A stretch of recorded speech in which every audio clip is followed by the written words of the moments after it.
Selamat pagi, siang, atau malam, teman-teman.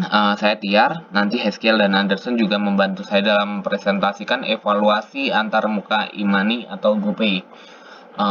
Objek penelitian yang pertama adalah kenapa kok kami memilih ini. Nah, kami ingin menguji usabilitas, bagaimana kepuasan ketika menggunakan aplikasi, dan pendapat responden mengenai GoPay. Tentu saja kalian sudah tahu GoPay adalah produk e-money dari aplikasi Gojek, di mana jenis usability studi yang digunakan adalah summative atau measurement based evaluation, di mana fokus utama pada keberhasilan pencapaian tujuan tas secara keseluruhan. Lalu langsung saja ke subjek penelitiannya. Di sini subjek penelitiannya sebenarnya ada 8 yang mengisi kuesioner kami sebenarnya 18 orang, tetapi 8 orang terpaksa harus kami drop karena kami hanya menginginkan di angkatan 2018 yang menggunakan aplikasi GoPay, sedangkan yang mengisi 8 orang tersebut merupakan angkatan 17, angkatan 16, dan angkatan 15. Jadi terpaksa kami harus drop. Dan di sini kami menggunakan metode random sampling untuk pengumpulan respondennya, di mana setiap orang dalam populasi ini memiliki probabilitas yang sama untuk dipilih. Lalu di sini kami akan memberikan alasan kenapa kami memilih SUS, NPS, dan use. Namun sebelumnya pengukuran yang kami gunakan dalam kasus ini menggunakan self-report metric, yaitu sistem rating, di mana kami menggunakan Likert scale dan semantic differential scale. Kami memilih self-report metric karena kita dapat mengetahui apa yang dipikirkan dan apa yang dirasakan pengguna tentang aplikasi GoPay. Menggunakan rating juga lebih membantu ketika hasil akan dianalisa. Nah, SUS itu sendiri, kenapa kami memilih itu? Karena sistem ini adalah salah satu cara paling efisien untuk mengumpulkan data yang valid secara statistik dan memberikan skor yang cukup akurat terhadap sistem yang ingin diujikan dalam usabilitasnya. Lalu kenapa kok NPS kami pilih? Karena NPS merupakan survei yang cepat dan simple. Dengan pertanyaan yang diberikan, kita bisa mengira mengenai apa yang sebenarnya pengguna rasakan terhadap produk yang diuji. Lalu kenapa alasan kami menggunakan use questionnaire? Karena di sini kita ada 4 bagian pertanyaan yang dibagi-bagi. Jadi kita dapat melihat dari pertama adalah kepuasan, kedua kemudahan penggunaan, ketiga kemudahan untuk dipelajari, dan keempat adalah kebergunaan. Sehingga kita dapat mendapatkan hasil uji yang lebih spesifik terhadap masing-masing bagiannya. Nah, lalu sistem usability scale skala 1 sampai 5. Dalam metode penelitian SUS, responden diberikan 10 kuesioner seperti yang dibilang tadi, 5 statement positif dan 5 statement negatif. Statement tersebut berguna untuk mengukur persepsi kegunaan aplikasi. Untuk SUS sendiri seperti yang tadi dijelaskan ada 10 statement yang terdiri dari 5 positif dan 5 negatif. Untuk statement positif, yang pertama saya pikir saya akan sering menggunakan aplikasi ini. Yang kedua, saya merasa aplikasi ini mudah untuk digunakan. Yang ketiga, saya menemukan bahwa terdapat berbagai macam fungsi sistem yang terintegrasi dengan baik dengan aplikasi ini. Yang keempat, saya rasa mayoritas orang akan dapat mempelajari aplikasi ini dengan cepat. Yang kelima, saya yakin dapat menggunakan aplikasi ini. Untuk 5 statement negatifnya, yang pertama, saya merasa aplikasi ini terlalu rumit. Yang kedua, saya rasa saya membutuhkan bantuan dari orang teknis agar dapat menggunakan aplikasi ini. Yang ketiga, saya rasa akan ada terlalu banyak inkonsistensi dalam aplikasi ini. Yang keempat, saya merasa bahwa aplikasi ini tidak praktis ketika digunakan. Dan yang kelima adalah saya harus mempelajari banyak hal terlebih dahulu sebelum dapat menggunakan aplikasi ini. Dalam sistem usability scale ada aturan perhitungannya. Yang pertama, setiap pertanyaan bernomor ganjil. Skor setiap pertanyaan yang didapat dari skor pengguna akan dikurangi 1. Yang kedua, setiap pertanyaan bernomor genap, skor akhir didapat dari nilai 5 dikurangi skor pertanyaan yang didapat dari pengguna. Lalu yang ketiga, skor SUS didapat dari hasil penjumlahan skor setiap pertanyaan kemudian dikali 2,5.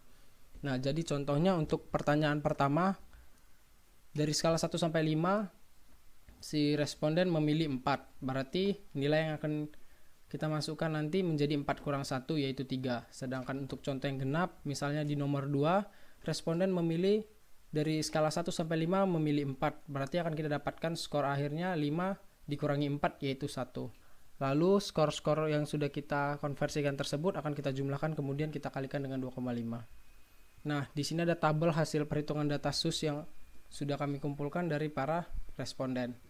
Nah, di bagian kanan bisa kita lihat contohnya yaitu responden 1 dengan skor-skor yang sudah dia pilih dari skala 1 sampai 5. Kemudian kami konversikan sesuai dengan aturan SUS, di mana yang ganjil akan dikurangi 1, sedangkan yang untuk pertanyaan bernomor genap akan menjadi 5 dikurangi skor dari si responden. Jadi misalnya question 1 atau pertanyaan 1 4 akan jadi 3, sedangkan 2 akan untuk pertanyaan 2 jika dia milih 2 akan menjadi 3. Itu dapat dari 5 dikurang 2.